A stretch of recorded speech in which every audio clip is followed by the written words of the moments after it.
ሽ ደግሞ ሩበንን አጅበው ወደሚሰቀልበት መስቀል ከመድረሱ በፊት ጀርባቸውን እየገረፉ ቁስሉን ያደማሉ።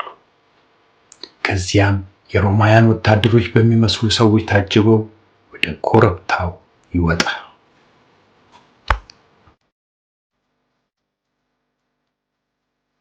ከዚያም የ7 ኢንች ርዝማኔ ያላቸው ችንካሮች በአልኮል ከታጠቡ በኋላ በእጆቻቸውና በእግሮቻቸው ላይ ይመታሉ። ለ10 ደቂቃ ያህል በመስቀል ላይ ተሰቅለው ከቆዩ በኋላ ይወርዱና ወደ ሕክምና ባለሙያዎች ይወሰዳሉ። ይህ ድርጊት በዓለም ዙሪያ መነጋገሪያ ነው።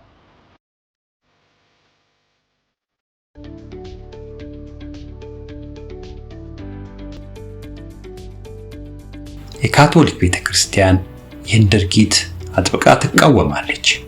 የክርስቶስ ስቃይ አንድ ጊዜ ተፈጽሟል፣ በስጋዊ ስቃይ ድህነት አይገኝም የሚልም አቋም አላቸው። የጤና ባለሙያዎች በበኩላቸው በችንካሩ ምክንያት ሊመጣ የሚችለውን የጤና አደጋ ያስጠነቅቃሉ። ሩበን አሁን ዕድሜው ገፍቷል። ይህን ስቃይ ለማቆም ቢፈልግም ለዓለም ሰላምና ለሀገሩ ደህንነት ሲል ግን አሁንም መስዋዕትነቱን ቀጥሏል። ለብዙዎች ይህ አክራሪነት ሊመስል ይችላል፣ ለሩበን ግን የፍቅርና የምስጋና ጥግ ነው። እናንተስ ስለዚህ ድርጊት ምን ትላላችሁ? እምነት እንዲህ አይነት መስዋዕትነትን ይጠይቃል?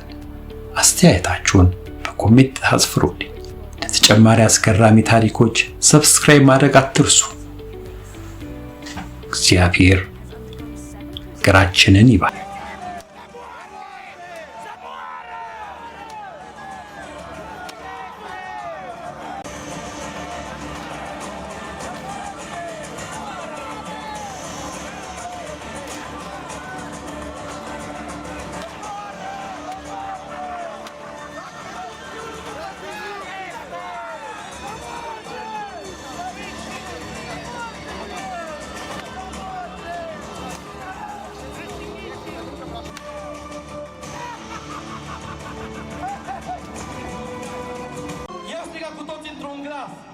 La morte come acesta și slobodă pe Baraba.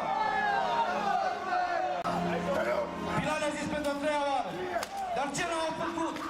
Eu n-am găsit nicio bine de moarte în el. Și strigătele lor și ale preoților cel mai de seama au biruit.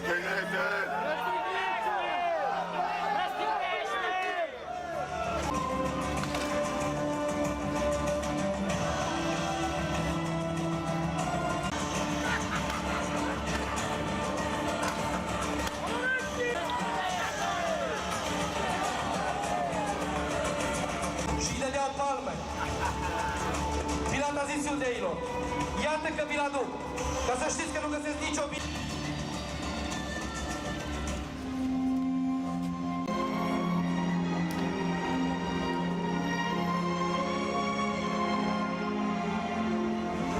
Greșelile noastre, precum și noi, iertăm greșiților noștri.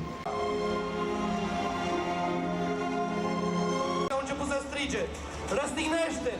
Răstignește!